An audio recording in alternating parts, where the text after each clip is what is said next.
Hey, how's it going? It's Spencer from My Tennessee Home Solution. We're gonna take 5 minutes today and just kind of talk through, what to do if your property has some liens associated with it. Ever since the end of COVID, the end of COVID forbearance, we've seen a lot of properties come our way that you either have a lien, maybe a couple of liens, for anything from taxes, judgments. And we'll kind of talk through all that. Generally what the four major types of liens are, what that means for you, and then kind of what you can do about it. Awesome.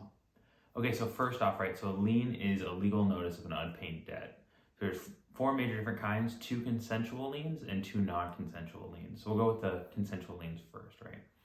So first, it's called a purchase money security interest lien. So what that means is that you took a loan to purchase the property, right? So for instance, a mortgage.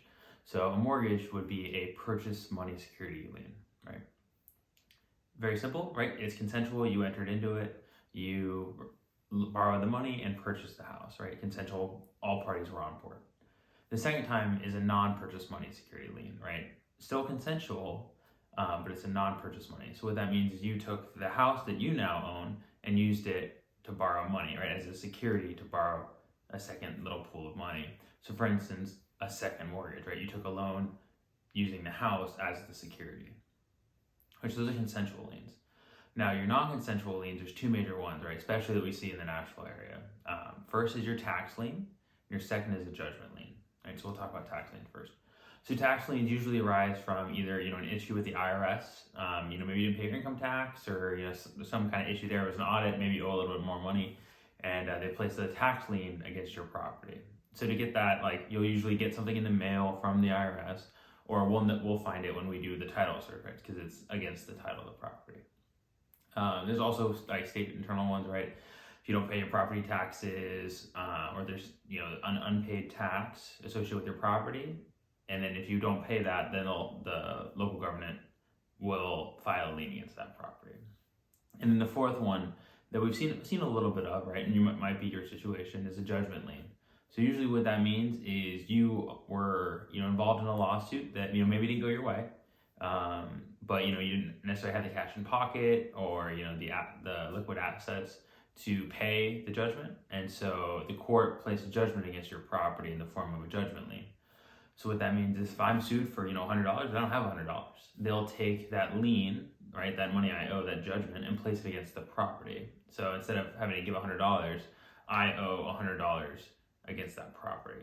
Now, specifically for the non-consensual liens, right, if you have a judgment lien or a tax lien and you don't handle that, right? Because the best thing you can do with your lien, right, is to pay it off. Whether it's your mortgage, second mortgage, a tax lien, a judgment lien, any of that kind of stuff. The best thing you can always do is pay it off, right? Because then it doesn't damage your credit. It doesn't, have cascading effects. But if you don't pay your tax lien or if you don't pay your judgment lien, after a certain amount of time, the judge can tell your creditor, the person you owe money to, hey, Spencer hasn't paid you the $100.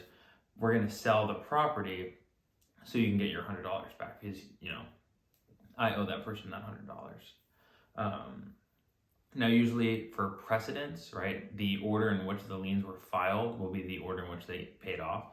So, for instance, if I get sued 3 times, right, in January, February, and March, and those judgments all get filed in January, February, March, I sell my house for $300, then the January one gets paid off first, and then the February, and then the March, and then whatever the balance is, that's my proceeds from the sale. But legally, they have to handle those liens first. That's why I always say, hey, try and pay your liens off before. Handle that first with your debtor. Just kind of make the selling process easier. That being said, though, one of your options is to sell the property, and sometimes it's the best option. So what I recommend for that is, reach out to a company that buys houses. My Tennessee Home Solution, we buy houses, and have that honest conversation with us. If you give us a call, it'll literally be me. I've done it 100 times. Happy to help.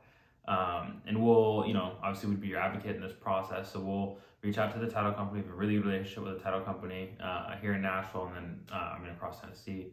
And what we'll do is we'll be straight up with, hey, look, we think there's these liens. They'll do a title search and pull every lien, anything associated with the property, and we'll get the actual amounts we gotta get paid off. And we'll make sure that all gets paid off. So when you walk away, you don't owe anybody money. There's no short sale. There's no impact to your credit. We just get you taken care of. And really, that's what matters at the end of the day. So if you got any questions, comments, or concerns, feel free to give me a call.